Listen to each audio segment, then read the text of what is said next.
Propel and other I'm going to call the meeting to order of the Sunnyvale Type A Development Corporation Board of Directors meeting Wednesday, March 20th at 5:03 p.m. We do have a quorum and all members are present. I'm going to move into the public forum. Is there anybody here to speak in the public forum? Okay, not seeing anybody here. I'm going to open and close the public forum. I'm going to move into presentation item number 1. Discuss and consider presentation from HDP1 Hospitality LLC, Hope Coffee, Sunnyvale.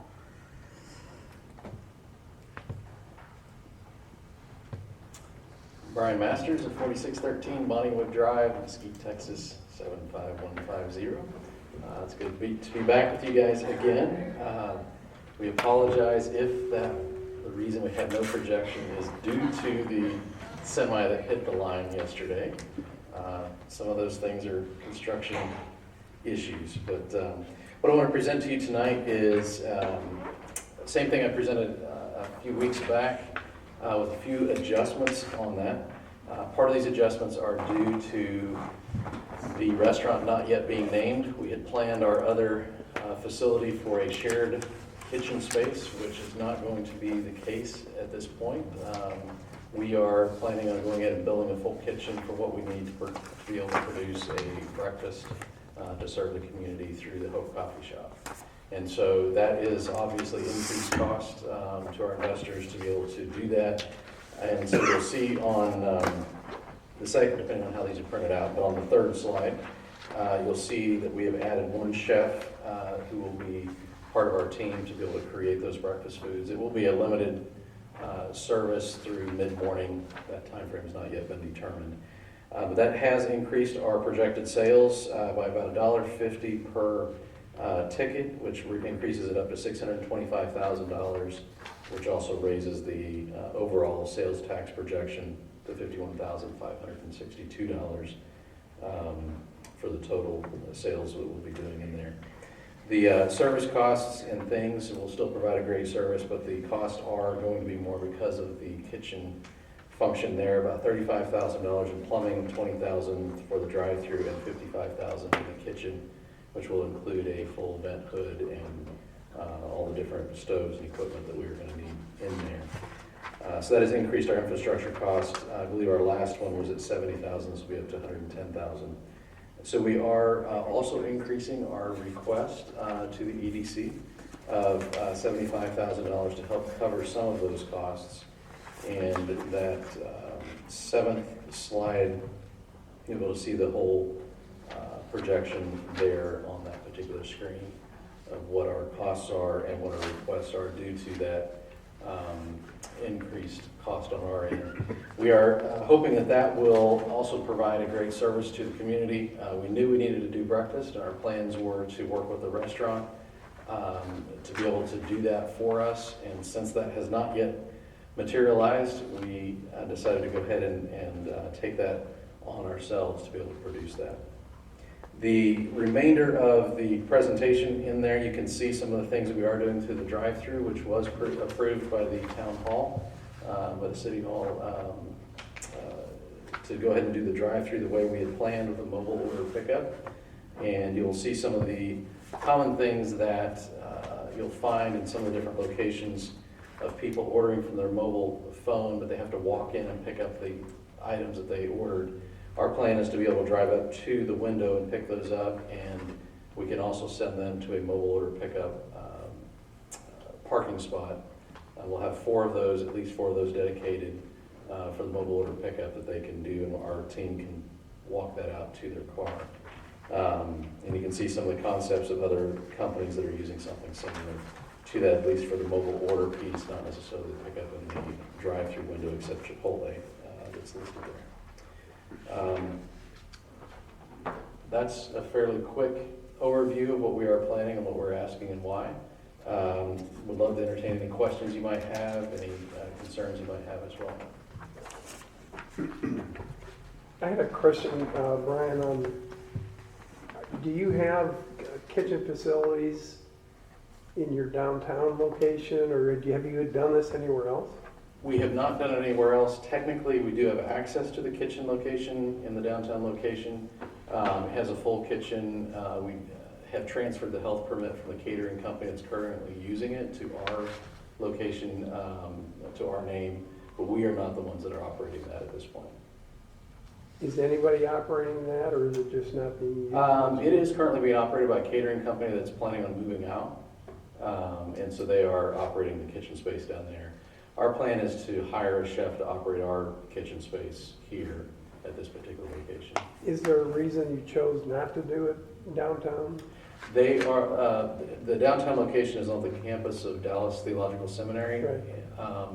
The seminary there is planning on building another building next door to the current location, which will house our new coffee shop for Dallas Theological Seminary. They'll have like a chapel and student center and different things there. And so we didn't want to plan on producing something there that we couldn't necessarily do long term. They have not committed to keeping that building intact. They may repurpose it for other purposes. And the 150 increase in the ticket size, I guess that's kind of a best guess Yes, sir. scenario of what you think you can do. What was the original ticket size? And The original ticket size was $6 a ticket, and this increases at $7.50 per ticket. And we are projecting it's 330 tickets a day. It's 320 to 340, somewhere in that range. I don't have those numbers handy at the moment. So somebody can just come through the drive-through and pick up coffee. You're having these other lanes for if they have to wait on food or something. If for some reason it's going to take longer, yes, we will direct them to mobile or pickups, parking spot 1, 2, or 3, and then we'll walk it out to them, depending on how long that line gets. And that was part of the commitment to the city that we made. If that line somehow backs up to Collins Road, that we'll take appropriate measures to move that along and do something about that. It would be a nice problem in a sense to have, as long as we're doing the orders correctly, quickly, to have that much customer service need. But yes, the plan is to go ahead and serve them there at the pickup window, unless for some reason it's not ready or it will take longer. McDonald's does it as you pull up. Yes. It's not ready. Excuse me. the orientation of that map, I'm trying to figure out where Collins is. It's probably my bad eyesight, but I can't tell. But I'm looking on page 5. Yes. On that particular slide, Collins Road will be on the left-hand side. Okay. I'm sorry, on the right-hand side. The drive-through you'll see in the orange section there. So the drive-through would have to wrap, it stacks 6 cars there, and so it'd probably have to have about between 14 and 15 cars in line, plus the 4 that would be sitting in the parking spots before it would back up onto Collins Road. Is that entrance there just to the north, what looks like the north side of the drive-through? It's into the bank. That's into the bank, right? Yes, sir. Yeah, okay. Yeah, the top of the slide is the entry into the bank.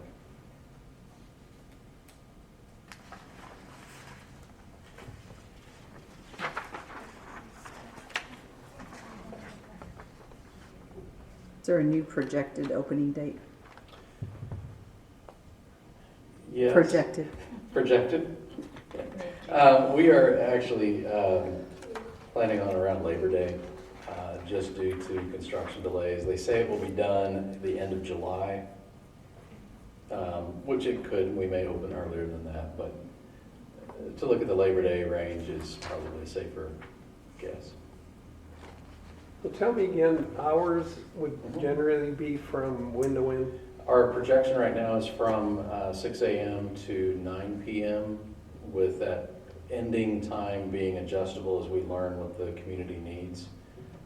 We are guessing that on a Friday night football type thing, we're going to need to stay open later. On some other early evenings, we may need to close earlier. That's always a dicey thing to be able to put to the public. Here's what our set hours are until you know what the cycle of sales are going to be. But that's what our projections are right now from 6 a.m. to 9 p.m. And that was 6 days a week? Yes, 6 days a week, and we're debating on whether to be open on park on Sunday. We're just not sure what traffic we're going to encounter on that. And is that kitchen going to be functioning beyond the noon time, or? No. So it's just going to be morning for Yes. breakfast? Okay. Yeah, it's possible that it may be used to produce some other foods that will be used later on for the next day or something of that nature, but for the breakfast type menu, it will just be functioning in the morning time. When we initially contemplated this, you didn't have a kitchen, right? We had a limited kitchen, just, it was not to bake any items, it was just to warm up food. Like your typical Starbucks and things will have an oven that's basically like a very fast microwave type thing. And you can bake in them, but they're very, very limited in what they can produce. So we did not, I mean, we would need obviously the 3 compartment sinks and those things, but not a vent hood and grill and all those type of things. I think at the time Derek was looking at a restaurant deal too, next to you, so the need for any food-related services beyond some point in the morning was arguably going to be taken care of by them. Yes, And I sir. guess that's still in the plans for that space. Yes, they're still planning on having a restaurant in that space.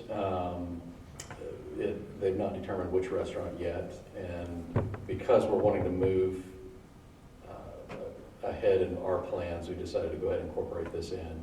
We're actually doing a tasting on Friday with the chef that we're considering hiring to see what he can produce and what that looks like. We've kind of given him I keep asking if I can do one. We might be able to have something like that. We do need to have a cross-section of people to give us opinions on that. She'd be good. Very good. So getting back to the kitchen, I'm a Yes, sir. financial guy, so Okay. forgive me. So the kitchen opens 6 hours, Mhm. will boost the average ticket for the full day $1.50 for the remaining 9 Correct. hours. And that's in discussion with our chef to see if he will produce some of the pastries and things that will be sold throughout the rest of the day. That's part of that calculation in that the food items that we've seen elsewhere, some of the costs are going to boost that ticket price a lot more than just the $7. But to kind of take an average in of what we should be able to expect, that seemed like a fairly safe number to put in there. The other foods that we're looking at doing, we are going to be reselling things such as pies or ice cream and those things that we're not going to produce in-house. So the pastries and other types of things that we could sell would help to boost that for the rest of Okay. it. Thank you. You're welcome. We're looking forward to having this open and being able to serve you guys. We are too. We are taking this. Very good. Thank you, guys. Thanks, Brian. Thank you, Brian. You too. All right, we'll move on to discussion action items. Item number 2, discuss and Wait. consider. Can we talk about this real quick? Since it's discussion and action, possible action? You can, or we're gonna discuss them back in executive session. Okay, that was my question. Okay, That's what I was thinking. thanks.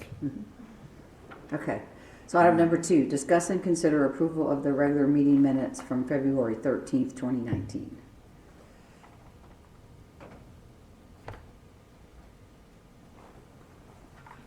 I'll make a motion that we approve the minutes from February 13, 2019, as presented.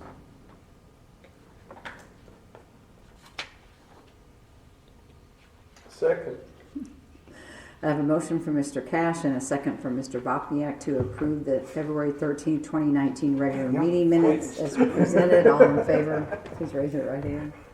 Okay, that passes. That's how we do it around here. unanimously. My head's spinning. Okay, item number 3, Discuss and consider the updated January 2019 financial reporting and related financial items. Okay, we Hello, have- Phil. Hello, good evening.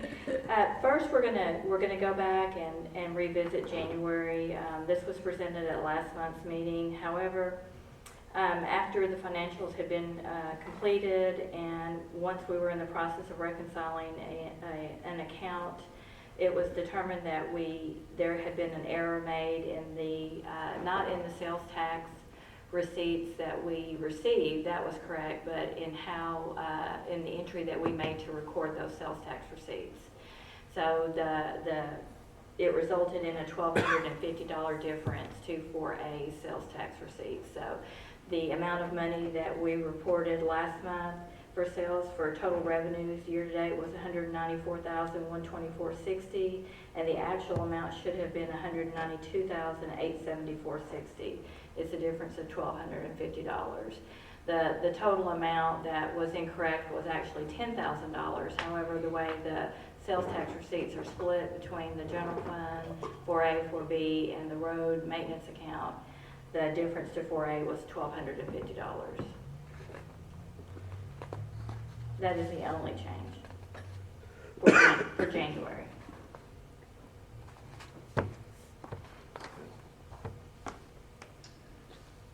Accounting happens. Yeah, it does, you're right.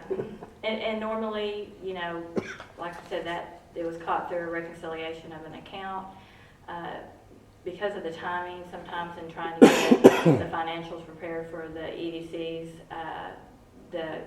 that happens before we actually get to reconcile all of our bank accounts. I need to make a motion to approve the revised. I'll make a motion to approve the revised January financials. Second it. Okay, I have a motion for Mr. Bokniak and a second for Mr. Core to approve the updated January 2019 financial reporting. All in favor, please raise your right hand. Okay, passes unanimously. Move on to item number 4. Discuss and consider the February 2019 financial reporting and related financial items. Okay, for February 2019, our year-to-date revenues are going to total $236,684.87, and our year-to-date expenses $77,187.66. We have in sales tax year-to-date, we have 3 months actual, 2 months accrual, totaling $174,810.82. Interest earned year-to-date of $7,107.28, and our special assessment receipts for the year, $54,766.77. Our year-to-date expenses total $77,187.66, and they include, the month-to-date include the routine payroll. We had some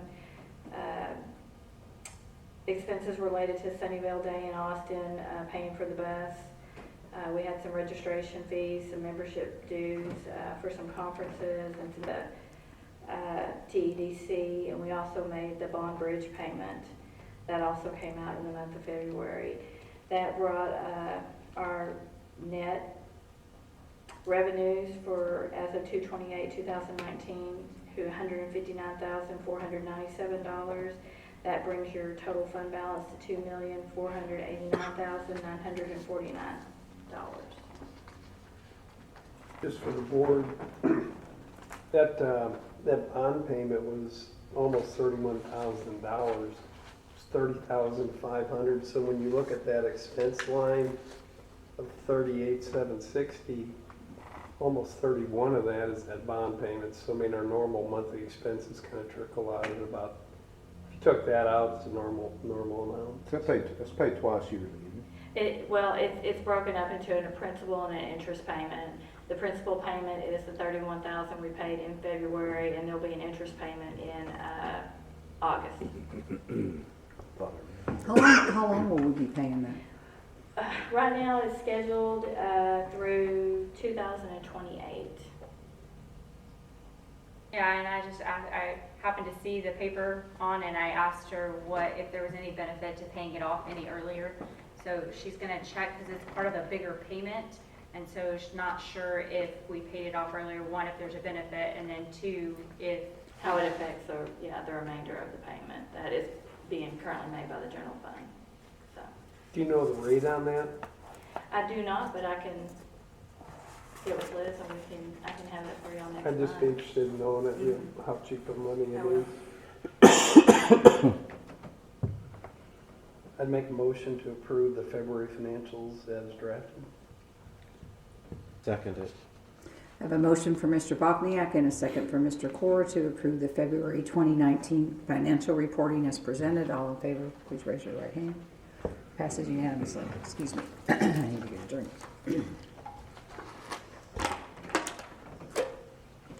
Item number 5, discuss and consider the 2018-2019 mid-year budget. Okay, Mr. Bognac, Tracy, and myself met earlier and went over some items for the mid-year adjustment process, and there were a few items that we identified and are making the following recommendations for mid-year adjustments. The very first one, we'll cover the revenues first. The first is sales tax receipts. That was originally budgeted at 6% over last year. It's currently trending higher. It's really trending closer to about 20% higher. So we are suggesting a 15% increase in sales tax receipts at mid-year. That's going to result in a $56,250 change to the good. The other revenue is to adjust our our interest earned. We haven't spent a lot of the money, so the interest that we're earning on the money is accumulating. So we're making an adjustment for $11,500 to bring that total to $17,000. You can see as of when we actually put together this mid-year look, it was a 2/22, February the 22nd, and we had year-to-date interest already at $5,772. So we annualized that number, and that's where we're getting the $11,500 adjustment. So that brings a net increase to our revenues of $67,750. The only expense items that we looked at and recommended a change on was to the dues, subscriptions, and memberships account, and that was for the addition of Main Street America. That's a membership fee that is split with 4A and 4B. So it's $1,000, $500 for each. We made an adjustment of $3,000 to the other miscellaneous expense account, and that was to cover the expenses related to the Sunnyvale Day in Austin. And then it was a recommended change to incentives of $375,000 to bring that total to $500,000. Just anticipated requests that might be coming on board. So that overall is a net decrease of $310,750. So once these adjustments are made, then our projected ending total fund balance at the end of 18-19 would be $1,948,069. And that is, of course, predicated on 100% of the revenues being met and 100% of the expenses being met. Right, and we will be unassigning the barn at Long Creek too, as we go through the mid-year process. So Phyllis, is the training due subscription, when you cover that one, the 7,600, and then it changed to 8,100? There's no change in percentage? It was actually in the far, right next to the description. It was originally budgeted at $7,100. That $7,600 also includes right above that $500 for office supplies. So just for the dues, subscriptions, and memberships is $7,100. And then we're making a $500 change, so that would jump to $7,600. And then if you include the $500 for the office supplies, that brings it to the $81. I think the big nut here is obviously the $375 we threw into incentives because we see what's coming down the pipe for this year, and kind of felt based on what, some of the things that Tracy was seeing and the trend we're looking at, we wanted to make sure we were covered for that going out for the balance of the year. That was kind of the movement behind that number, so. It's a good thing. So The that- other side of that too was an accounting portion of it too, to not assign, I'll let Phil. Right, to not actually assign these funds as these requests come through and the board approves a request, to not have to assign a fund balance each time. It creates, for accounting purposes, it does create some additional work. New expense accounts have to be created as we, write checks and payment for these assigned fund balances. At the end of a fiscal year, it doesn't actually flow through. A manual entry has to be made to make sure that the right expenses hit the right assigned fund balance. So it doesn't flow as natural as it would if we did not have an assigned fund balance. So the thought was, if each year, instead of assigning fund balances, we actually attempt to budget for what we think might be coming, on board that year in requests, that maybe a mid-year adjustment won't need to be made. The funds will already be sitting there in that budget line item. And of course, if at the end of the fiscal year, no incentives are given or the money is not spent, that of course just rolls back into your fund balance at the end of the year. And so that helps if we want to do an incentive in the middle of the year, getting a budget amendment or adjustment, which then goes to council, right? Depending on the amount. Well, If it has wasn't to be in- It has approved. to be approved by council. Yeah. But this way it doesn't if it's in our budget line for incentives. Yeah, it's already sitting there. It's not changing anything as far as the approval process. It's just having it sitting there so that we kind of know what kind of funds council's approved it, so we know that, there is that money sitting. And then Phyllis will keep a separate spreadsheet to kind of talk about the incentives that we have outstanding so that we constantly know what out of that account. Yeah, that was gonna be my next question. So council's already approved our mid-year budget? No. No. And so our thought was, this will be presented to council at the first council meeting in April. If they approve without any changes. And my thought was that at your next meeting, which I think is later in the month of April anyway, that maybe we could also present to you, that ledger that will show what incentives, you have approved and what dollar amounts and whether or not any payments have been made, on any of them. Now, we are going to go ahead and keep the development, the 187,500 that we have already assigned for the development next door. We are going to go ahead and keep that assigned, and it's our hopes that by the end of this fiscal year, that money will have been spent. So do we have to approve the?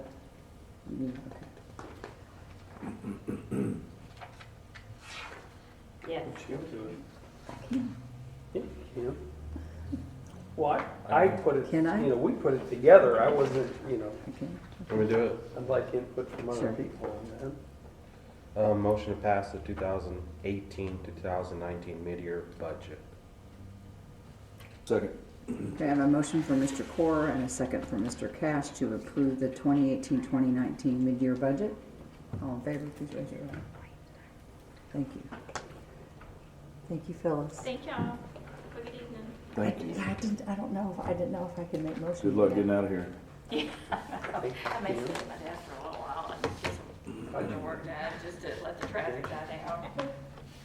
Yeah, good luck with that. A lot of times I would go right, just, and then go down the service road, but not this time of day. Get stuck over No. Crazy. We need a light just in front of town. Thank you for your meeting and helping No, with you the bet. mid-year budget. Okay, we'll move on to item number 6. Discuss and consider 2018-2023 economic development strategic plan. So I know you all kept this by your bed and read it every single night. So I sent you the red line version and the clean version to kind of know what the changes were, and then sometimes it's easier to see the clean version. Because for whatever reason, the red line version puts everything out of whack, so you can kind of compare it to the clean version. Up to you on if you have any questions. I tried to incorporate the best I could everything that we talked about. I know, James, I went back to your email and saw, Yes, a couple points you added. So I tried to get what I could. But open to suggestions, or the ultimate goal is the hopes that you're happy with this right now, knowing that this is gonna be a living document. We're gonna, the plan is to review this annually. Kind of see where we are, kind of look at things. 4B last night suggested kind of where these blank sheets are in the document. That's where the Excel spreadsheet implementation section goes, based on all the numbers, how you've seen before, and taking that and in here and kind of highlighting the sections that are in progress. We're currently working on them, or they're complete, so that it's easy to see what we've done, what we've accomplished, what we're working on, instead of trying to flip through all these pages and just blindly look at it. So if y'all decide that you want to go ahead and pass it tonight, it will go to town council at the April 8th meeting. Their consideration and approval, and if they have any questions, then we can talk about them at the joint strategic plan. Yeah, I went through the red line version of everything, and I like the changes that were made there. I didn't go back to the clean one, but I like the changes that were made. My Oh, only and it's- question, I'm sorry. Sorry, the special notation that is, you can't see it in the red line version, but took out the SWOT analysis. So there used to be the SWOT analysis in there, and that's been completely taken out now. Just felt like with a lot, basically it was 2016 that data was from, and so just taking it out, it may still be that some of that's the same, but just maybe in the next year we look at doing a new SWOT analysis as opposed to having one from 2016. I guess my question is it really a 2019 through 2024?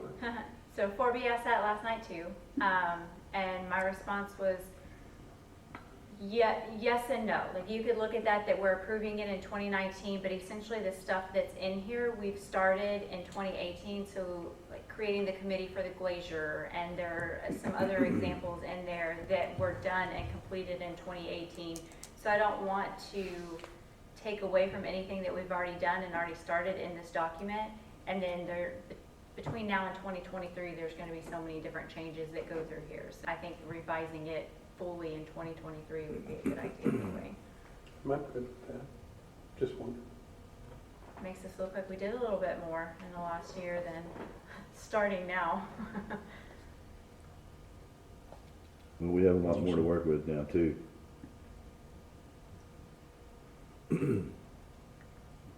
How do y'all guys feel? Y'all I read think it's everything? great, yeah.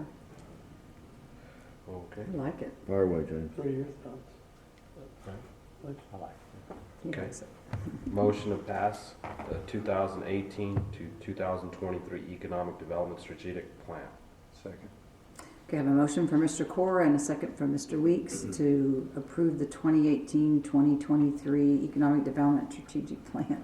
All in favor, please raise your right hand. Okay, passes unanimously. Thank y'all very much. Nice work on Thank it. you. Yes, lots of hard work on that, very much appreciated. Item number 7, discuss and consider discussion items for the joint meeting with Town Council on April 29th, 2019. And I wanted to go ahead and put that on for this meeting, as well as it'll come back on next meeting, just kind of get a feel and ideas for some of the things y'all want to discuss specifically with council at that point. And I think we are gonna do it kind of jointly the same time with 4A, 4B, have everybody together, because some of the projects like downtown, the Glacier property, may not be that y'all are necessarily all on Glacier, but y'all have asked a lot about the progress on it. Same thing with Rails to Trails.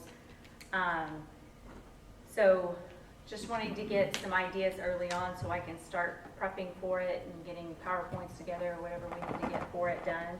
And so with that, So naturally, we will give them an update on all these projects like you just mentioned. Will it be styled the same way as last time, or we're up first? it will not be staggered. We'll have it all together because of what I just said, kind of, y'all are all involved in some of these major projects we would be discussing. Okay. The other one that got brought up last night was the possibility of kind of looking at and reviewing Sunnyvale Center and thoughts and feedback and what's going on with that project, That would be good. or lack thereof. Same with the Provident project. You know, I've had a couple people ask me, what's going on? I noticed they quit moving dirt.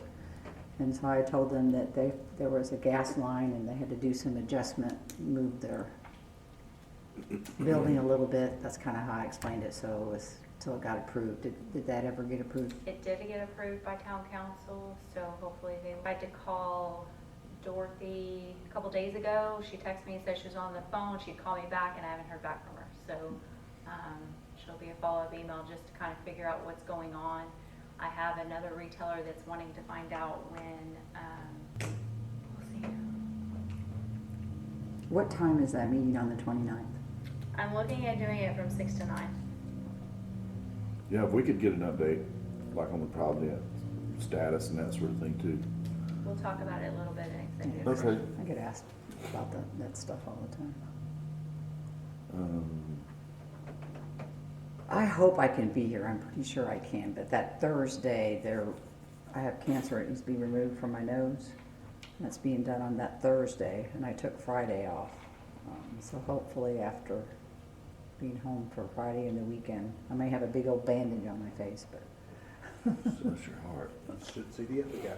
So the Thursday before the meeting?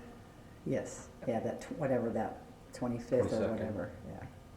Is the Collins So it's Road Friday. engineering plan done from 80 to whatever the potential roundabout is? Yes. It bothers me that this entity here next door is not gonna have a ingress and egress from Collins, from the northbound lane. I don't know if that's just an impracticality or if that's an oversight. I can ask her.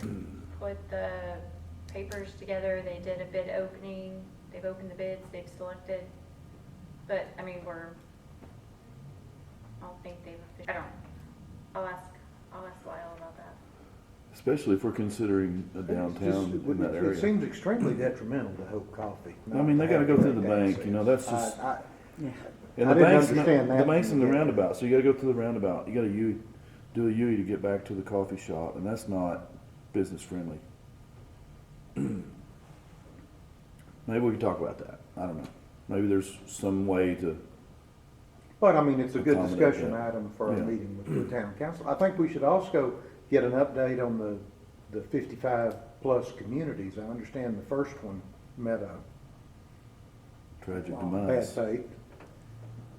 Yeah, I'd like to know that too. I can kinda read between the lines when I saw the 6,000 square Yeah, foot I suspect that lot. stopped. I meant it to dead go in its back and tracks. watch the council meeting and I So, forgot, so. For that meeting, what essentially came out of it was a lot of discussion, not necessarily about the 55 and older. It was the dense lots. They were going denser than even our densest category, in S5. They were even going denser than that. The idea that that is zoned commercial development, they didn't want to give up the commercial development for the potential of sales tax dollars coming in. However, one could argue that there's no highway frontage right there for it. It's all in the back. It's behind Bull's Pen. It's behind a church. There's not really going to be a lot of commercial development back there. But that was kind of the basis of the discussion, the density and the fact that they were going from commercial zoning to residential zoning. Tell you what, I don't know how many homes were gonna be on that sucker, but you take the property taxes generated out of that thing, and you got some pretty serious dollars flowing out of that. Will that come back up? Is he gonna They shot it down. So, Simply Brian and I. because of the lot sizes? Sir, Simply because of the lot sizes? pretty much, the zoning too? and zoning. They don't like to change things from highway commercial to residential. I could have seen that. That's understandable. I think there were 100 and something homes on it, if I remember right. I thought it was more than that. Like, I think it was like 137 is what's sticking in my Seemed mind. like I but- saw over 200. But you know, 6,000 square feet is a little bigger than a zero lot line and smaller than a patio home. Those were tiny lots. Oh, the other thing that came up was who is going at 55 and older, who's gonna wanna pay for a $400,000+ home? But, in my opinion, that was one of the things in the beginning when this project first started, before it was 55 and older, is that council wanted the higher end homes. So they were doing the request of wanting the higher end homes, and then council said the only way that we would even look at it is 55 and older. And then, it all blows up because now the prices are too high and the properties are too dense, and so, I don't know, but yes, that's a good point to kind of bring up and see where council sits with that. Interesting enough, I had a East Side Allies luncheon today, and it's all the economic developers on the east side of Dallas. We get together once a quarter and kind of see what's going on in everybody's communities. Today, Fate hosted us, and Fate and Sunnyvale are very similar. They want the large lots, they want the rural, they want to be unique. Everything that Sunnyvale has said they are, Fate just preached that exact same thing. However, A little late. they're, It's a little late Well- for, it's a little late for Fate. Fate is only 30% built out. They still kind of want that rural character, but they're also looking at the idea now, if they are to keep these 1 acre lots and keep the houses less dense, that they've done this whole calculation, and Justin, their assistant city manager, is just phenomenal. He's amazing. They travel all over the nation preaching this model. And what they've done is they've figured out for their community that each single family home that comes in is costing the town $1,500. And what they get on a return of that is only $750. So they're losing $750 for every single family home that comes in. So they've started the idea of, if we have a 3-story mixed use commercial development, what that looks like, what the numbers are, and what that return is. And to figure out, okay, you want to pay for a road, you want to pay for water, you want to pay for sewer, what does that cost, what does that look like? If you add all these homes, where are you going to sit in 20 years? If you add some denser homes, what are you going to look at in 20 years? And are you going to be able to pay for this? Are you going to be able to pay for that if you do this or you do that? And it was just phenomenal. Like, I couldn't stop, just like. So he's actually y'all are the first person I told about it. I wanted to talk to Susan about it, and they're like, oh my gosh, you got to go listen to this guy. And so I'm actually going to set up lunch with her, me, and him, and have him kind of go through the exact same scenario that he was talking to us about, and see if she thinks it would be a good idea to kind of do this presentation to council and have him come and speak to council about what they're looking at, what they're doing, why they made the decisions that they did. Because ultimately what they found out is if they kept down the road they're going, they were not going to be able to pay for anything. And so if we need to add a police station, we need another fire department, these things that Fate doesn't necessarily need right now, then, that's more tax dollars that are going to be needed, more property tax dollars, more sales tax dollars, and sales tax is going to do more than the property taxes are if you don't have the density. So, it's just this whole balance. Anyways, fascinating. And he was just you'd really appreciate the numbers people. He was just a numbers guy and had these spreadsheets and these, it was just, man, I can't stop talking about it. Like, it was an awesome presentation that they gave. And I went and talked to him afterwards. It was like, you and I have had this conversation before on how alike Sunnyvale and Fate are. I said, I need you to go talk to council. He's like, more than happy to. Let's talk. So Are they in Rockwall County? they are. Yes. Part of it, Part of that. part of it is Rockwall County. Okay, that's the county line right in there. What's interesting though is Fate's also the one that put Wood Creek in, that big development in there, which is almost like a Stony Creek, you could say. And they've got a big D.R. Horton Express Homes development out there, which is very small lot. I'm talking small lots on lower priced. D.R. Horton Express is, $200,000, $210,000, $220,000 for a 3-bedroom, 2-bath house. That's that what he was north of talking 30? about. 225 homes. Is that And- north of 30? North. The new thing they're plowed, no, okay, I know what you're talking And so, In fact, we've got a former Sunnyvale employee that's working for the town of Fate now out there. I don't remember if he was a inspector or, I talked to him, they used to work here. Had an issue come up there, I thought it was interesting, couldn't remember who it was. Is it Ronnie? Hmm? Ronnie Cox? Better get like a their, building inspector Mhm. official, Tim? Yeah. But it would be interesting to know what council's really looking for, because obviously that plan had made its way through several steps. You know, Well, it made its way planning through and zoning, P&Z. engineering, all those sorts of things, even to the point that they sent out a mailer a month or so ago. And I'm sitting there going, all right, did P and Z pass it? downsizing They did. should equate Forward it to- somewhat to economizing, and I'm looking at these tiny lots with $400,000+ homes on it. I mean, that's, they forgot the economizing part of it for 55+ neighborhoods. Yeah, but that wasn't necessarily their fault. So I think if we would have given them the leeway to come up with something different and not say, we still want this home at this amount, they would have come down on price and they would have had more affordable. But by this home, are you meaning a size of home, or you mean, I mean, Just- we I- can't dictate finish out, can we? What, Oh, Well, no, we- they, Not on the inside, but I mean, the exterior portion. Valuation. I mean, the, I had mixed thoughts on that, and Well, only the because the exterior retirees that are going value. out there have some assets. They've got assets to be able to buy those things. what do you mean? Total appraised value. Yeah, but Well, it's kind of like what she said about Fate. You know, you've got a point where it's either a balance or it's a negative. It's going to pull on the town's resources. So I don't know what that number is for Sunnyvale, but we've always wondered that. That, in fairness to the equal housing people, you have to at least make that point. In other words, if you're going to bring something in the town that's going to drain the resources of the town to keep that up or to meet the basic services that requires, you have to, it becomes an economic issue more than just is this fair or not fair issue.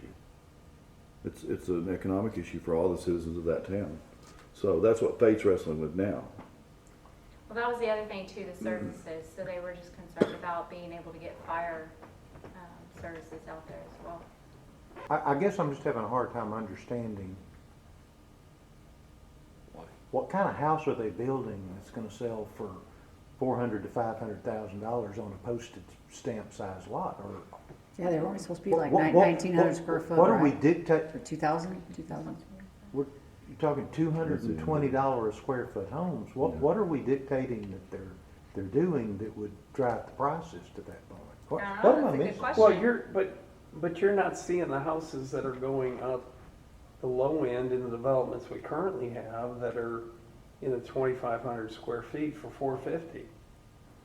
Plus with the retirement community, Frank, you got to build Amenities. amenity centers and pools and walking paths and all that fun stuff. Okay. Lack of That's amenities was the other Do, one. all right, Lack of now amenities? you're getting, Okay. now you're getting to the economic part of it. Yeah. Do the people who own the house in the 6,000 square foot lot, do they have a condominium interest in that common area? Yes. Okay, They so should. that's the value. That's the The drive. value That- is not the 2,500 square foot house on a postage stamp lot, it's the interest in all the common area It sounds like that that drives the wasn't, price up. didn't have enough bells and whistles. It didn't.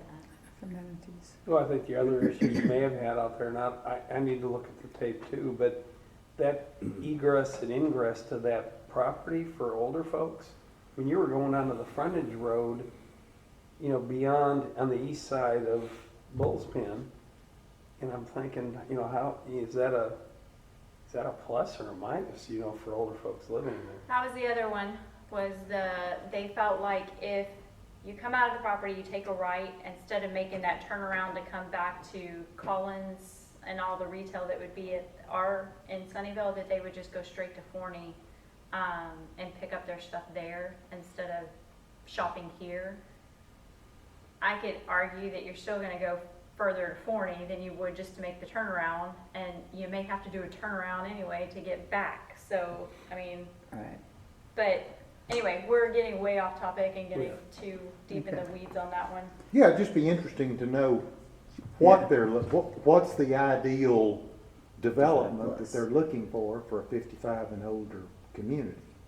Now I get it, that you don't just own the small house and the small Right. lot, you own an interest in the remainder of the development.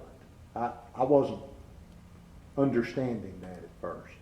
And the downtown committee kinda needs to know, get some Yeah, direction. because we're there, talking about too, that, that's what I 'cause was gonna mention, with the Downtown Vision Committee, we're talking about 55 plus. As So part of our we need to wheeling know. and dealing, Yeah. yes.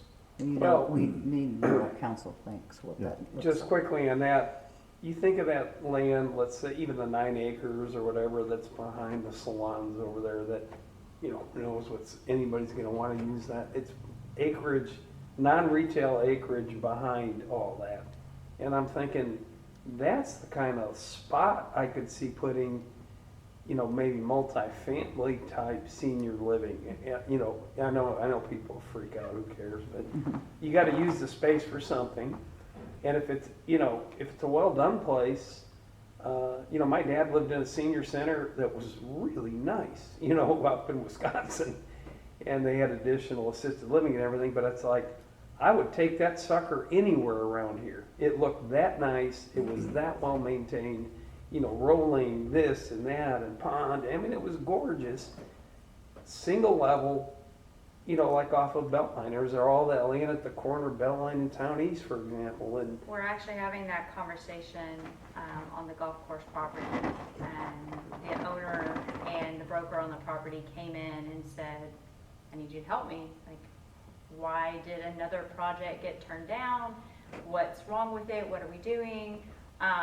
So met with her, talked with her, brought Susan in, and we're actually gonna meet with her and the owner again, and then I'm also meet with the people that were looking at developing it and try to come up with a game plan to possibly bring it back if they would be, because their option on the land has expired. So the hope is that they will get back under contract and bring it back before the town so that we can maybe figure out what the town was wanting with that property. Can we ask that to be on the agenda with the council? Kind of like, so we can update each other about that. Or at least the Town East and Beltline corridor. Because that's got some potential future awesomeness to it, and we're gonna be involved in that, so. What about even Town East and Beltline and Trip? The golf course, the driving range, is that what you're talking about? Yes, Okay. yes, Beltline Trip. The Just corner one- property. 13 acres or whatever it is. There's a lot of open land there. Well, it's like too. Paul said too, I mean, you can only go so deep with retail, and then you got that Never Never Land that everybody in Sunnyvale State is gonna, Sun Streets, I should say, is gonna freak out if something comes in. Not me, it's not Between backing up them to my and house.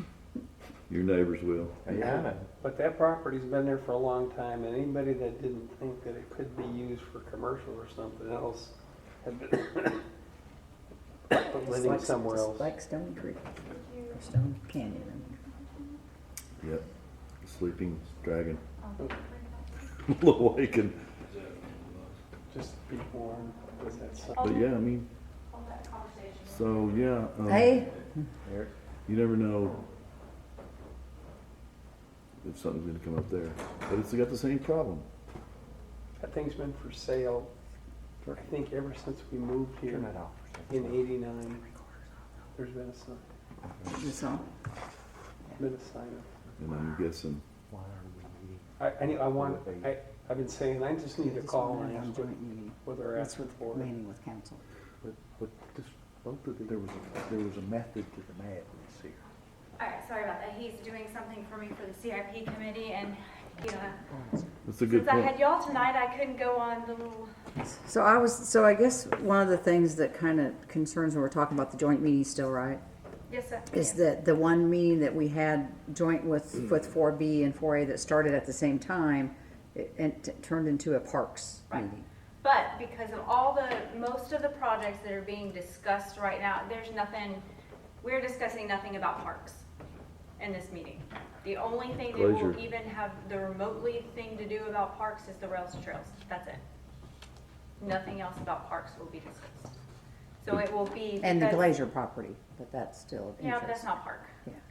There's a committee for that, right? Yes. Okay. So that's why I don't, and I know y'all had that concern before, and I wouldn't put them jointly if I thought that was gonna happen.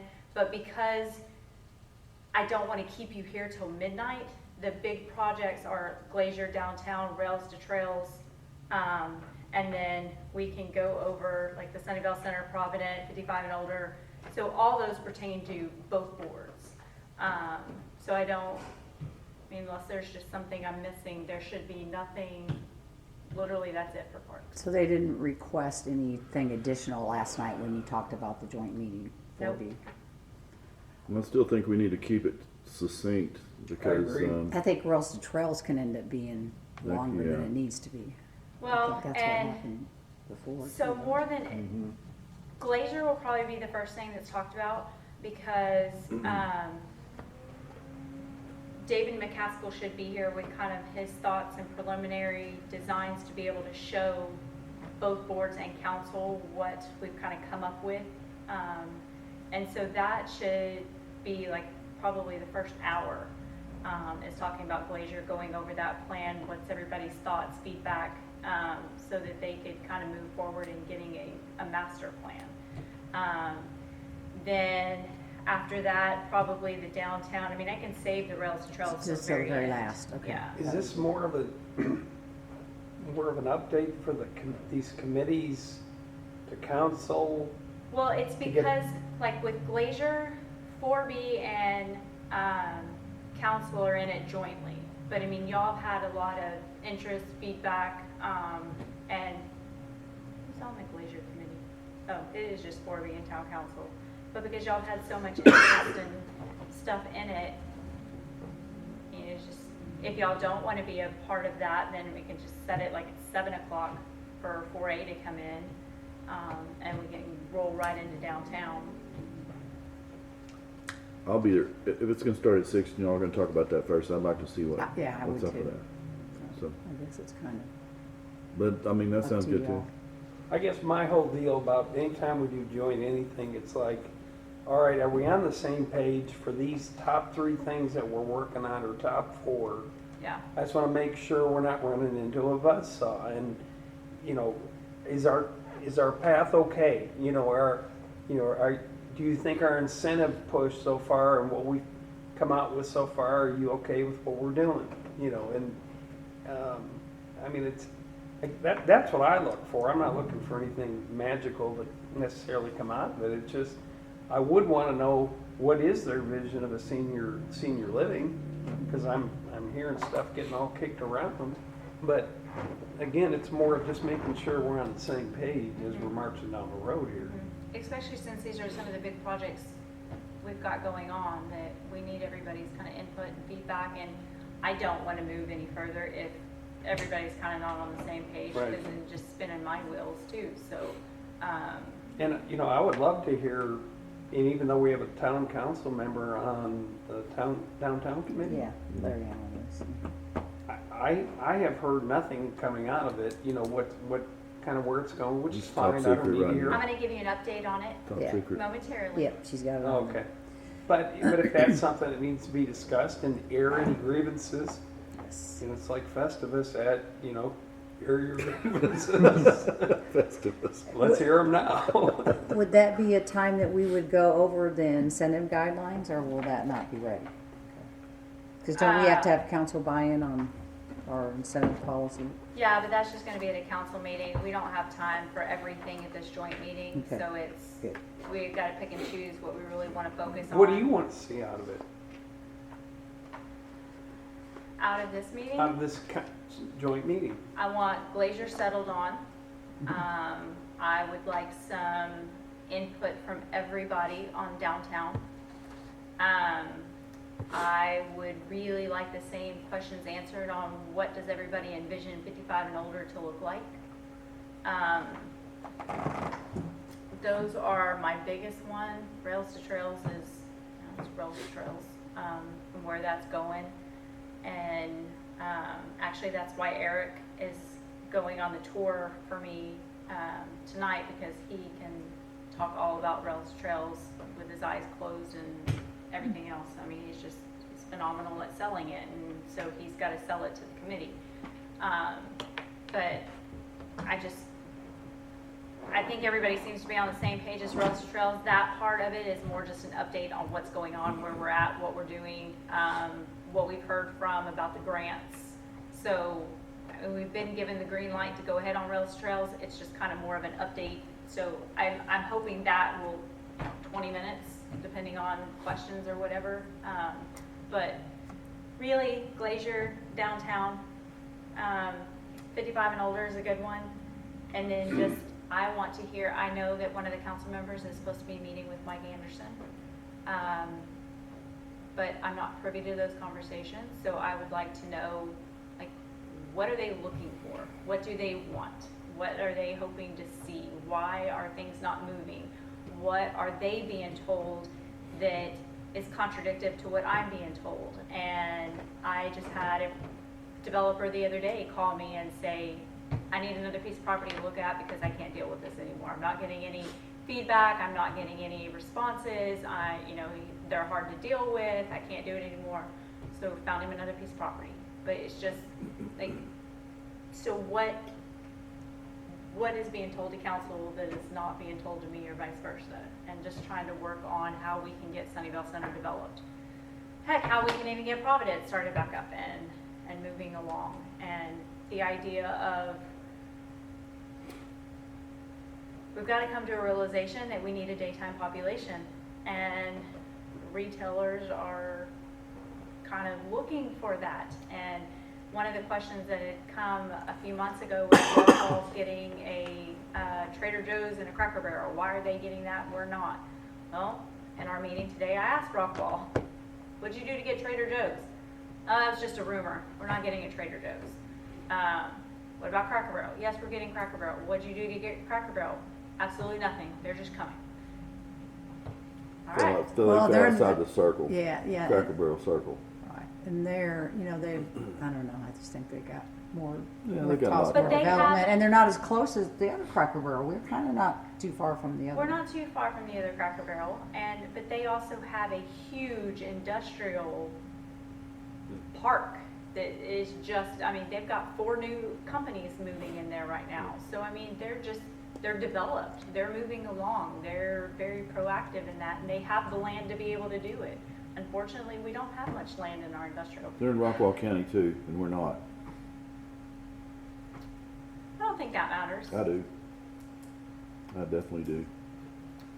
Why do you think that? Curious. Leadership of Dallas County versus the leadership of Rockwall County. You think that impacts the local decisions of the towns? Yes. I think for one thing, they're the entryway coming from the east. There is no Forney. When you're coming east on 80 or whatever,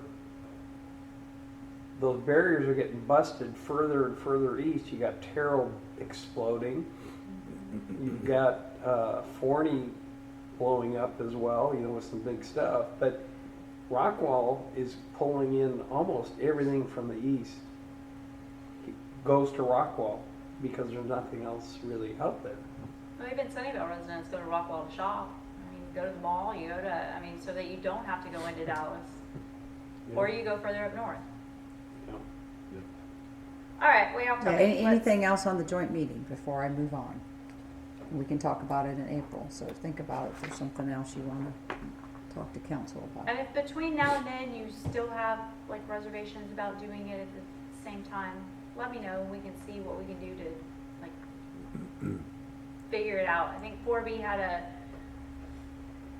didn't really want to stagger it, but I had already not planned on staggering it. And their thought process was just, we had 4B later, and most of 4B was already there during the 4A presentation, and the couple that showed up, they felt like they were kind of out of place and left behind, and so it felt awkward to them. So, As long as Rails to Trails is at the end. okay. Okay. Doesn't look like there's much that can be done. I guess if if we have an agenda and we follow the agenda and it doesn't turn into just a parks meeting, but I Like mean, I if said, that we- happens again, we probably won't ever want to meet. Every meeting jointly we've ever again. had has, with the best of intentions, Gone to parks. gotten blown up and gone straight to parks. And Well, there's just nothing going on with the parks right now, even not worth sitting in a hole. And I mean, for me, it doesn't even need to be a topic of conversation at that joint meeting. That's not what I'm looking to get out of that, because I don't need their input and everybody's input at that point in time on anything with parks. We need to figure out our big, huge projects. I'd say be putting an agenda together. yeah, There and usually is, but I get where Mr. Weeks is coming from. because the world begins and ends with parks, as far as at least 3 people on that committee are concerned. They live and die for parks. I would assume we'd have some type of an agenda to follow, so, okay. But we Right. have to, I mean, we still have to post it, and Right. Okay, anything else? so we can't do parks if we have it posted. There used to be 4, one of them graduated. I had a passing thought that I might lose before we talk about the downtown stuff. And I'll just say this real quickly. Are there any grants available for towns to do what we're thinking about doing? I just have to find We them. need to investigate that.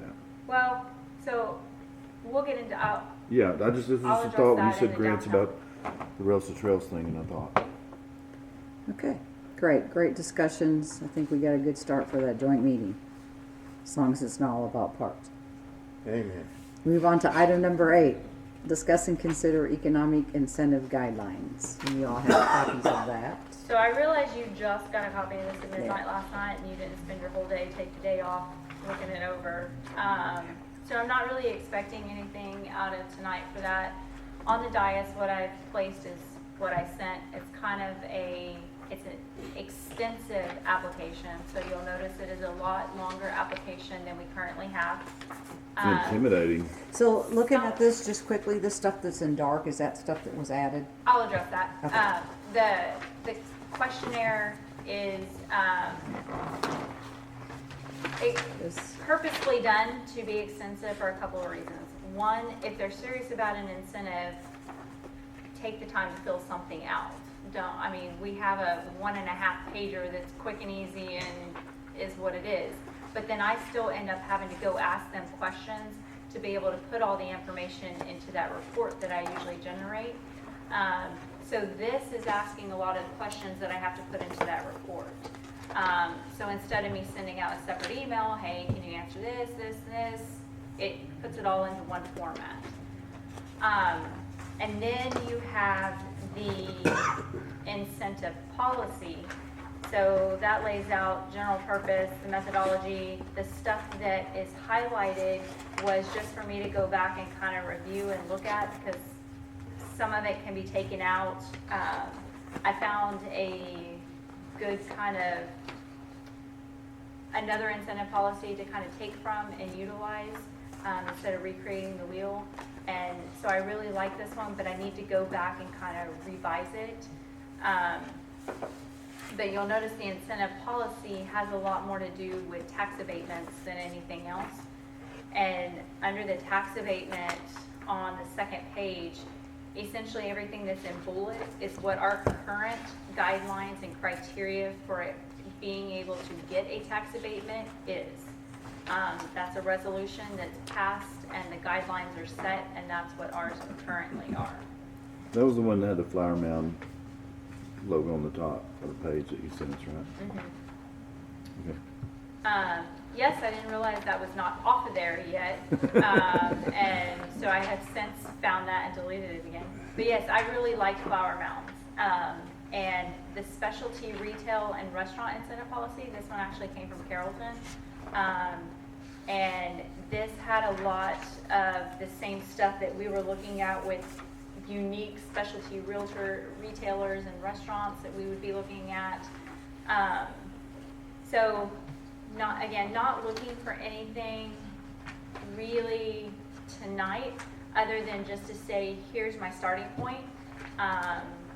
I've gone through, kind of spent more time on the application than I did on really taking this and delving into this.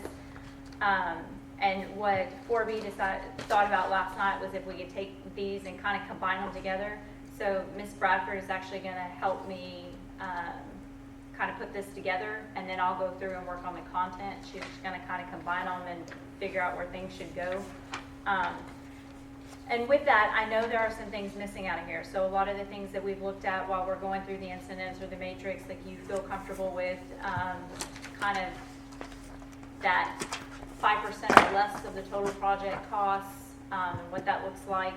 The other suggestion was maybe take a graph from a project that we've done that shows ROI and have that as a sample of what we'd like to see. Looking at what we've kind of said that we want our ROI to also be under 5 years, under 3 years for certain things. So that all still needs to be in here as well. So what I'm just asking over the next week or two, if you can kind of think about some things, and some thoughts may come when we go back and talk tonight as we're looking through those things. You can say, oh, well, let's add this to the list or whatever.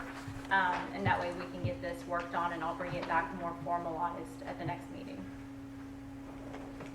I like this points method of pre-qualifying the applicants. I mean, it makes the whole process more objective and more defendable in the event that somebody would question a decision. The only reservation I'd have is with some of the other applicants that have spoken before us. Garbage in is garbage out sometimes. You don't have a lot of faith in their projections or their estimates of gross revenue or any number of things. These things can be skewed a little bit with Where's that at, the Frank? bad projections on the second page. That was my point too, Frank, is we go by their numbers a lot of the times. Huh? Or we historically have gone by their submitted numbers. Right. And factor in a BS quoting and then sort of run with it, but Yeah, I and don't know how we get around that. It's, because we don't have the I time. mean, and Nobody's some got- are just kind of blatantly throw something up and stick it to the wall, and that works, and Yeah. that's what I'm going to present. They're not scientific. They're not tangible. They're There's no credibility. guesstimates. Yeah. They're no, and they're motivated to inflate the numbers just so that they can get as much as they can. Yeah. So I mean, we might want to tweak the points a little bit, knowing that there's going to be a fudge factor in everyone's projection. We can't with what's there for the tax abatement. So that you see there, that's actually a resolution criteria guideline that's adopted by the town. That's already put in place. That's the town guidelines for tax abatements. Those bullet points.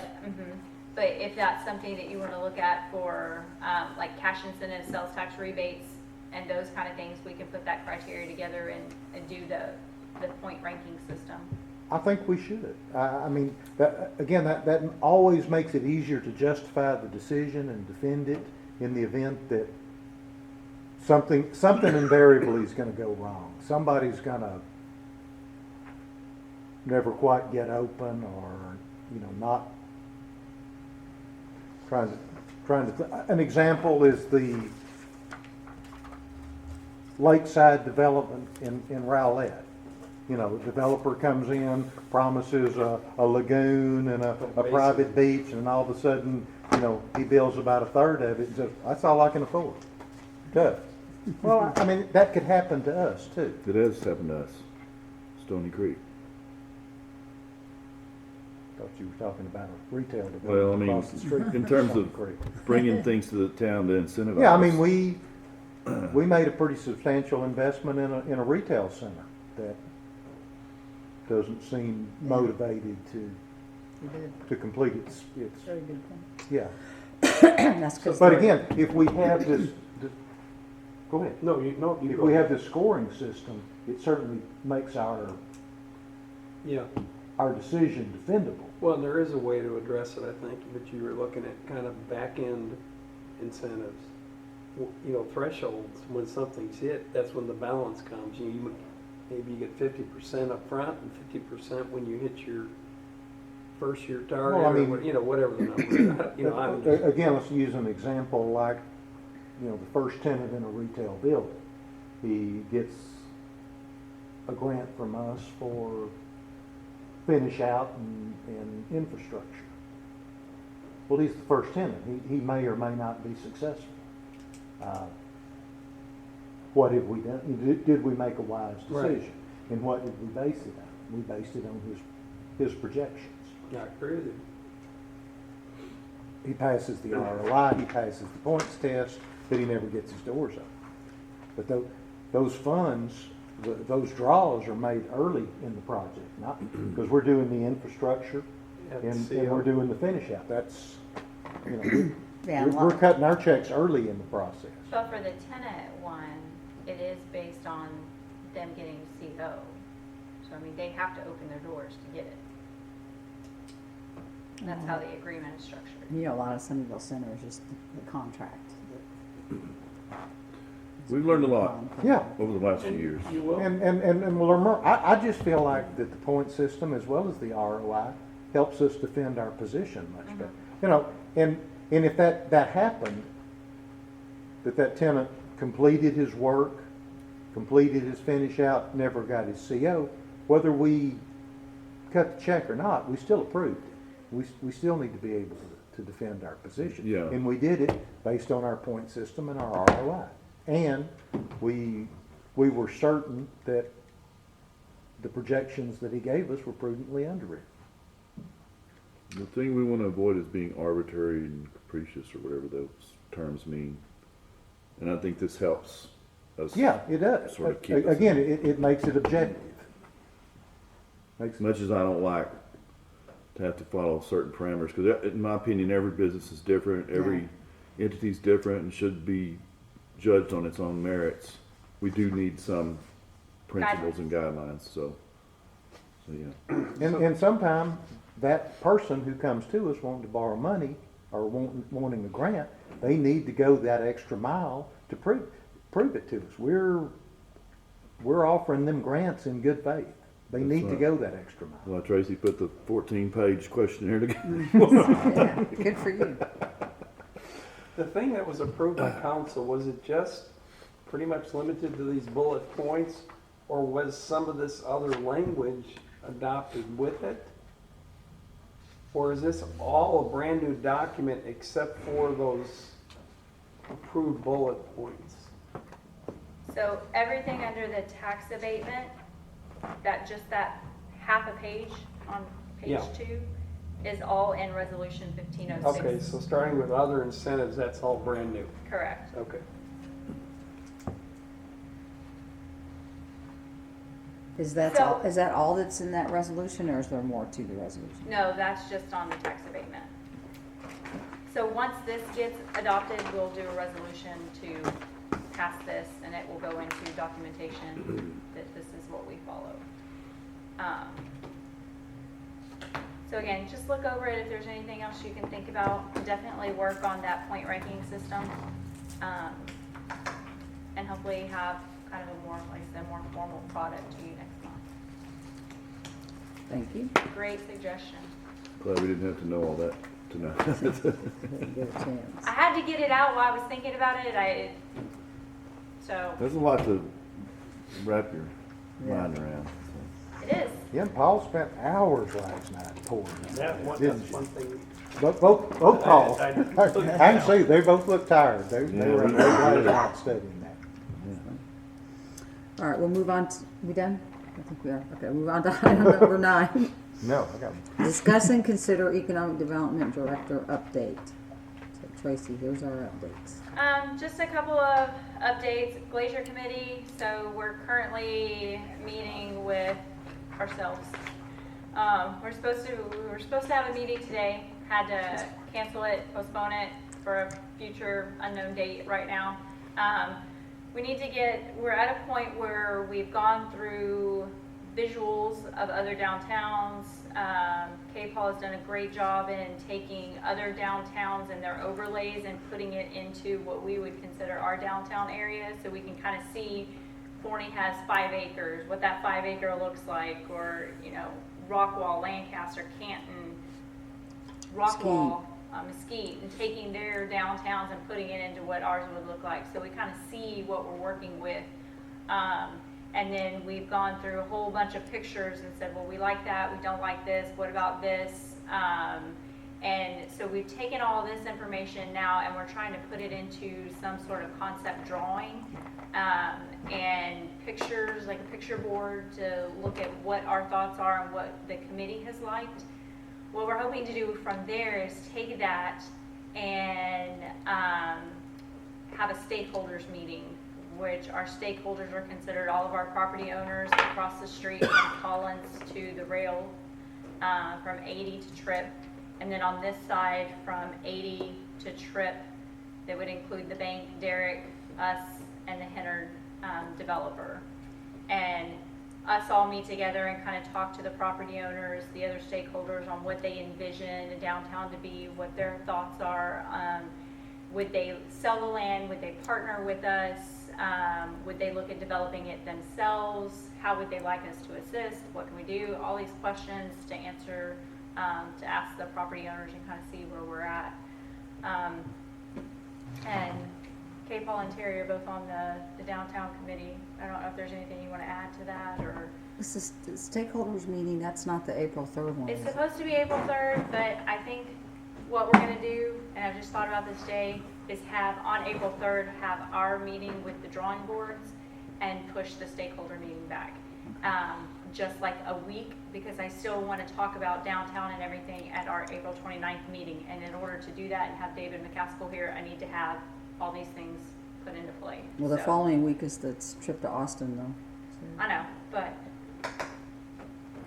we Can don't have you- to do it on Thursday. Can you give us an example of the likes and dislikes? So some of the likes were some sort of open air amphitheater, kind of tucked away in a corner or on the backside, so that you have all this open space. So let's say you have like a 9-block radius, and you have kind of the amphitheater in the back, to be able to have a stage where you could host concerts, and then the middle could be some sort of park area to where people could gather and listen to the concerts. You could have a farmer's market set up to where it's a covered open area that a farmer's market could potentially go into.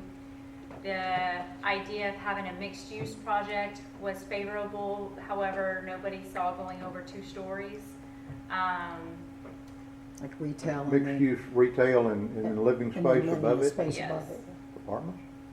Mm, Lofts. That's a like? Lofts, Yes, Not actually. apartments. yeah. It is by the Condo? committee. Or a loft. I don't think so. we envision anything that large, on that large of a scale. You know, like in the So are old, they rental properties or are they owner occupied? it may be owner occupied. I mean, I think We haven't were- gotten into the weeds about it, it was just, we envisioned some Retail sort and of then some retail living. and, living space on top. The whole idea of 55 and older concept has been in there. Ideas of what kind of retailers you'd want in there versus what you wouldn't want. So we went through the land use chart, and based on what is already in existence, would it be favorable in downtown or the town center district, would it not? And kind of revise some of the land use chart. It's just some of the things off the top of my head that I can think of. Dislikes? nothing too modern. Yeah, If didn't we like kinda anything didn't real like that. modern, wanted that old downtowny look. More like You brick. mean facade? Yeah, We're facade, talking yeah. elevation? Yes. Oh, okay. Yeah. We also talked some about a brewery, too. Yeah, brewery. The idea of a brewery being downtown, What else? dislikes. Mm. Really felt like there's been some controversy over, do you call it a main street or do you call it a square, a downtown? So disliked the main street concept where it's just a one road that you kind of bypass and more the downtown where you drive through. Mhm. The idea of, we didn't like not having enough parking, so making sure that we have adequate parking. Making it pedestrian friendly, Pedestrian. trying to figure out how you're gonna get from one side of Collins to the other side. Would it be something After you've been in the under or brewery. over? Yeah. We gotta get home, right? That's a good You point. know, so that people are at like Derek's development, yeah, you're fine. Yeah. But, you know, how do you do that? I can't think of any just like real things that we've said, well, we absolutely dislike that, we absolutely, now, I take it back, so everybody kind of came to a consensus that we really dislike the idea of having a structure in the center of this development and not having, like, you know how most downtowns have a courthouse in the Mhm. middle of it. So having something that's not a big structure in the middle, but something more open space, park space, something that you can kind of see across, so that if you do have concerts or stuff, you're not kind of wrapped around a structure. Okay, a stupid question. Sure. Where is the center? Is this the center? Is No. the park the center? Is So Kirkland the- House the center? Where's the center? Other side. It'll be newly created within the square. The So square if is, you take out, let's just throw 10 acres because that's easy to say. Let's say we have 10 acres. In that 10 acres, wherever we decide 10 acres is going to be, you have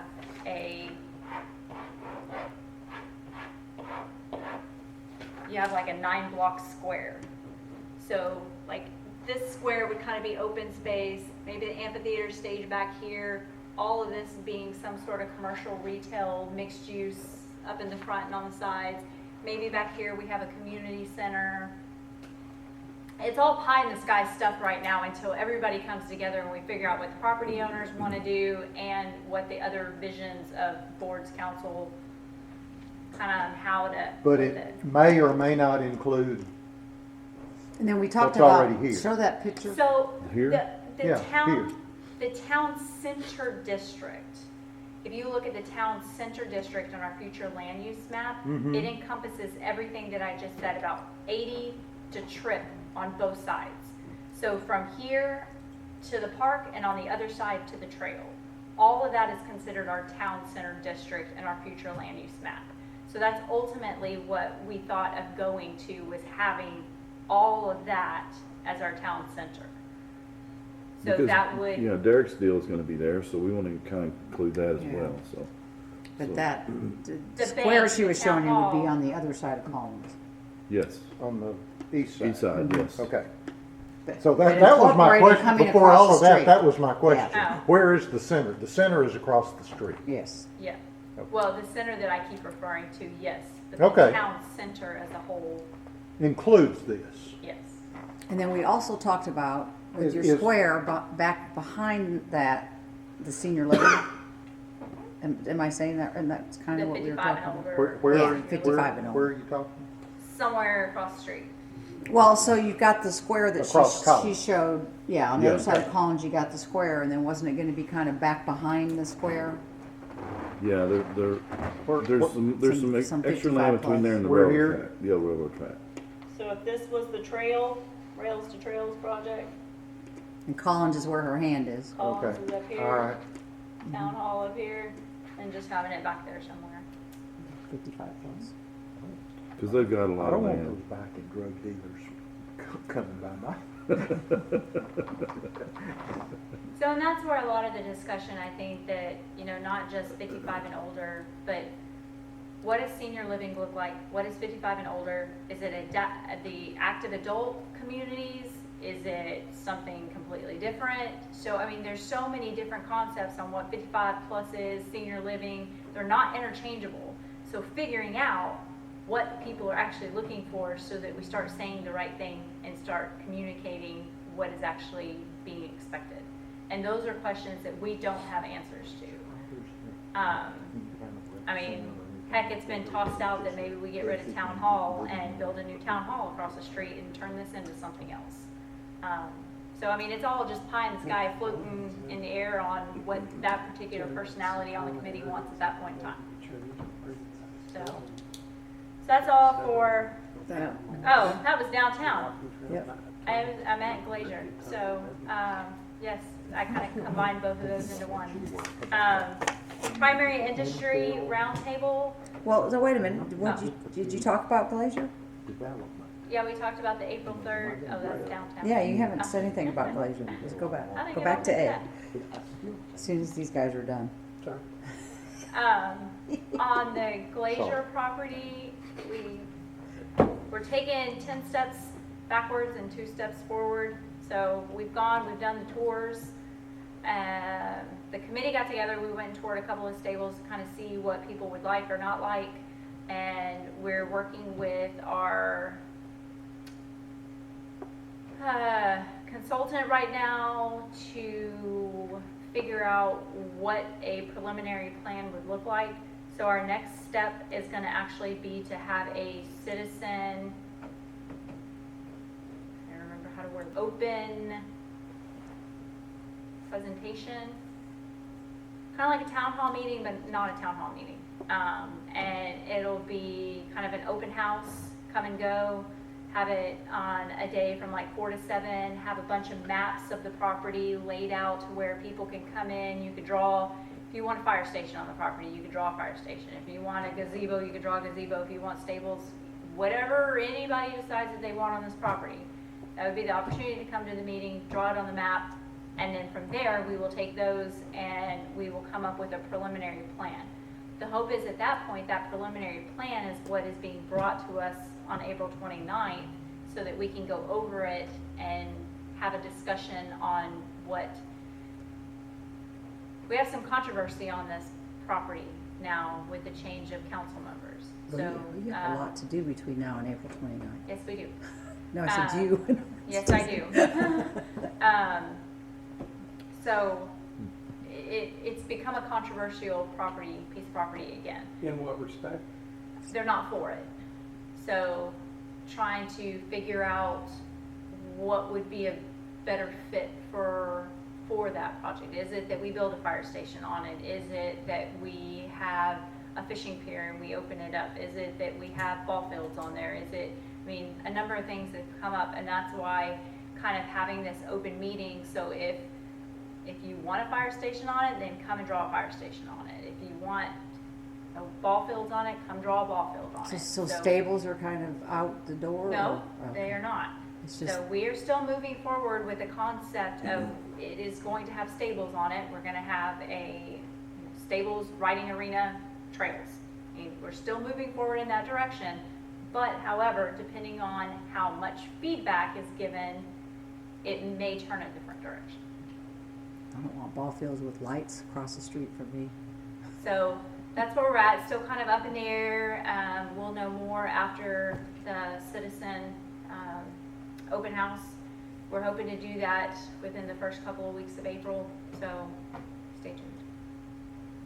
And then primary industry roundtable, we had our second primary industry roundtable with the CEOs and HRs of a lot of our industries. We had 9 different industries represented, which was great because the very first meeting we had 2. So I consider 9 a huge success. We had about 25 people. Workforce Solutions came out and spoke about how to help with getting workforce. We had Eastville College that was here. We've also, Sunnyvale ISD does not currently have CTE programs with the exception of healthcare. So we partnered with Mesquite ISD to kind of figure out how to bring workers from Mesquite into our businesses because they need employees. They're looking at doing apprenticeships, internships to kind of help these kids. And so Mesquite ISD and our businesses are working together as well as the workforce development. Also met with our workforce representative and Kim Buttram, who is the Assistant ED Director in Mesquite, and the owner of the Dallas County Manufacturing Association.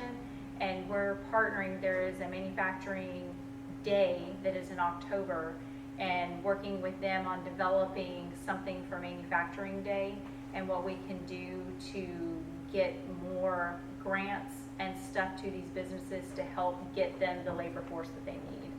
So that'll be a big undertaking here over the next few months to figure out what we can do for that and how we can partner with DCMA, who is also underneath Dallas County Manufacturing Careers. So, but it's been fun. Had a lot of great feedback from that meeting. They would like to see it done periodically, so we're looking at doing it maybe 2 or 3 times a year. So it's great. Yeah, and I know in As well. talking with Barry Johnston with McElroy Metals, he was very pleased with the meeting. He was one of the 2 that was at the first meeting. And enjoyed visiting with the guy from Eastville College on how he can get, what kind of programs they can have to get people trained to come work at his business. With, with the unemployment rate being so low, all of these manufacturing companies are having a hard time getting Well, quality. and our workforce representative is phenomenal. He is. He just went and attended, he went and toured a facility that they have in Garland that has apparently a magnificent welding program. And so with Sunnyvale needing welders here, he went and toured that to see how we could collaborate with them. So he's just been absolutely amazing. But anyway, we'll continue. The only thing that else came out of that is I can't say TERS, Tours. TERS, I say that wrong. So New schedule. on May 6th through the 10th is International Economic Development Week. So last year I wanted to do something and time got away from me, and this year actually doing something. So every day that week we are having 1 to 2 tours of our industries. So we have Printex, Dow Tile, Performance Pulsation, McElroy Metal, Kaffenbarger Trucking, Vince Hagen. I send out a list of. Did Daniel Seal ever respond? Okay. But it's either the tours are scheduled for 10 a.m. or 2 p.m. And so I've got the schedule put together.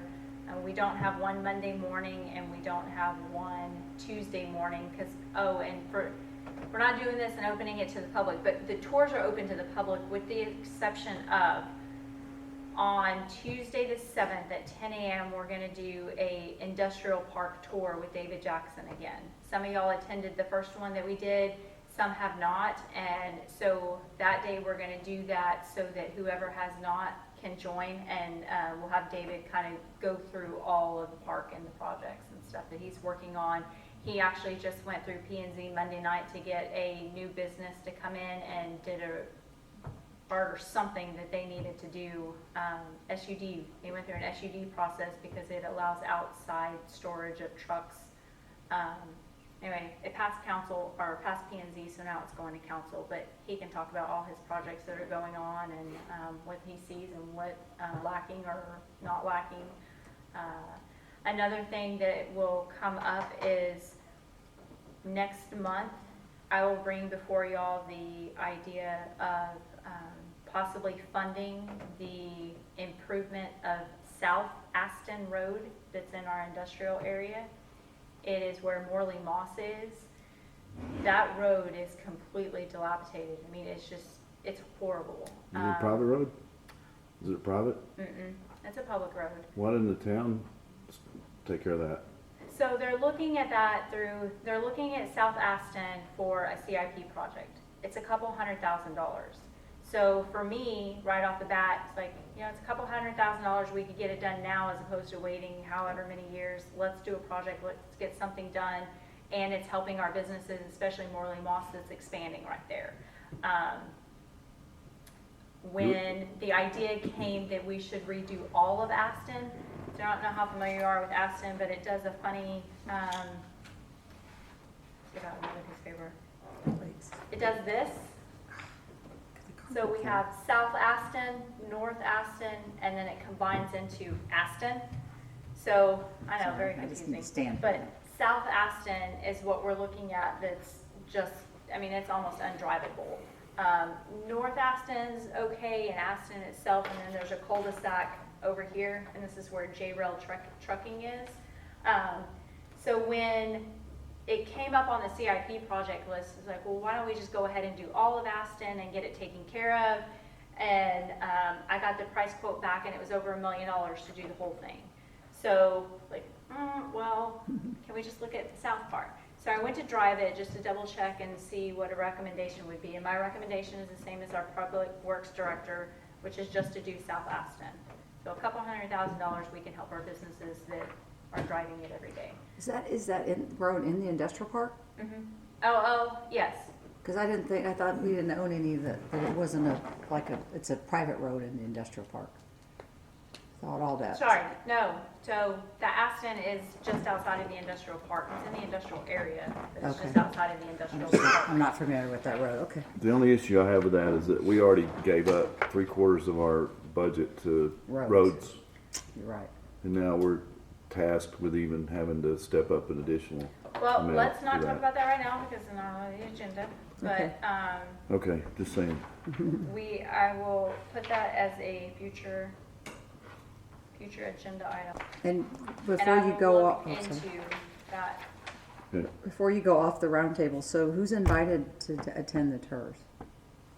Anybody, it's open to the public. Oh, okay, that's what I thought, okay. So it's fixing. So I just didn't know when a schedule was gonna come out or how that was gonna It's work. fixing to go out in the next newsletter, so the newsletter should be going out this week or next week, so you should be getting those soon.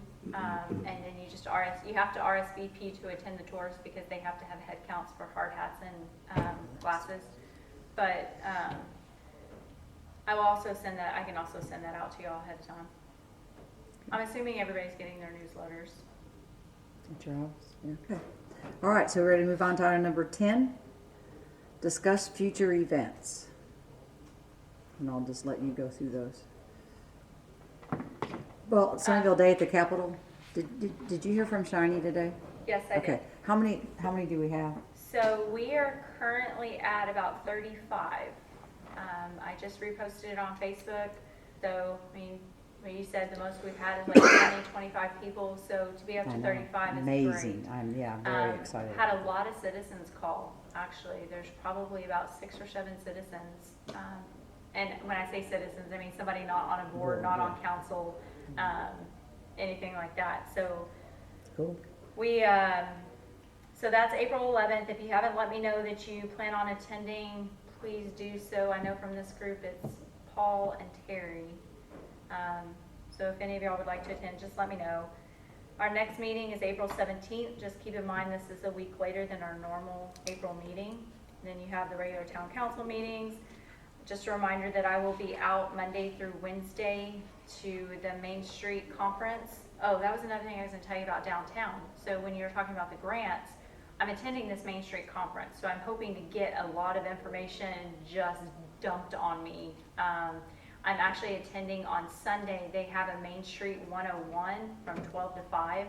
So I'm attending that to kind of see what they get out of that.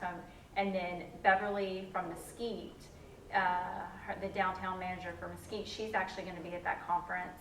And then another lady that I know is going to be there, and she helps develop downtowns as well. So I'm hoping that I can it's going to be data overload. Because I know that Mesquite was going to get their designation sometime in May with the governor's wife or something Yes. like that. Kim gave us the date today. It's, Yeah, May 16th or something like that. something I'm like gonna be that, out of yeah. town. But And then Designation of what? our council on ED for George, Main Street, what designation is it? Main Street, what's the designation? Main Street USA. USA. We've talked about this over and over tonight. April 29th is our joint meeting. And then on June 19th, just as a reminder, mark your calendars, is our Economic Development 101 for the boards and council. And that's where we're getting the outside consultant to come in and talk about what economic development is, best practices, trends. So hopefully some of the stuff, I would love for the FATE assistant town manager to come at that. Kind of talk about some of that stuff. Anyway. So That's all I have. what about this Open Meetings Act training? I got like 2 emails today. It's on May 31st from, Yeah.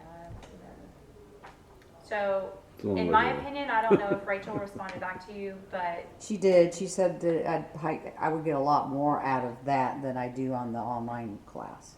But I just didn't know since I was gonna be rolling off. you don't need it. Yeah. So there's no reason you need to attend. I think what they're trying to do is, we have some people that are not exactly following the open meetings stuff, and so they would like to recap and have a whole discussion on it. And in this, you normally do your online open meetings training, and it's a 1 hour, and half the time nobody's listening to that anyway. You scroll to the end and get your code, and voila, you've done the open meetings training. Well, this is actually somebody coming out to kind of give an overview of what open meetings is. They'll go into a lot more details. You can ask questions. It will be a very elaborate session. You also, if you've attended the sales tax training, it will be a lot like the open meetings training that they do during the sales tax workshop. You're Okay. going to one at the end of the year, sales tax training.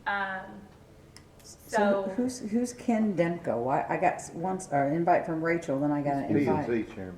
He's P&Z. That's what I thought. Why did I get an invite from him too? I got 2 meeting invites today, one from Rachel and then one Same from thing. Ken. Maybe Ken I just think he copied it responded to everybody. accidentally. Oh, okay. So, I Don't mean, respond to I everybody. think the idea is they want, if at all possible, like I thought he I was the saw in P&Z the guy. email, Big guy. try to come, so Yeah. if you can. They're wanting all boards and commissions to be there, council to be there, so it is everybody that is on a board in the town. And I thought Ken was the P and Z guy. I knew that name rang a bell, but I'm like, it seemed like a separate invite from him, and I was confused. Okay. I'm done with that. Okay. All right. So number 11, discuss future agenda items. These are just kind of more I put them on here so I can kind of keep tabs on what we need to talk about. So if there's anything else that you can think of, we will obviously have the incentives back on here. There were a couple other, Yeah, Paul made a County suggestion. Beltline corridor, Yeah, that's right.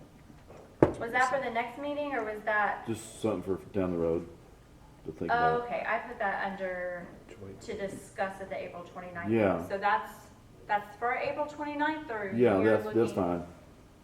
Or do you want us? Well, I mean, I don't want to bog down that Do meeting. you want us to talk about it? Maybe you could and- just update us at some point, Okay. like what's what, because it sounds like they're in kind of a transition right now anyway. So, Okay. yeah. And then we wouldn't have to bring that in front of the council. So just an update on Beltline corridor, Yeah. okay?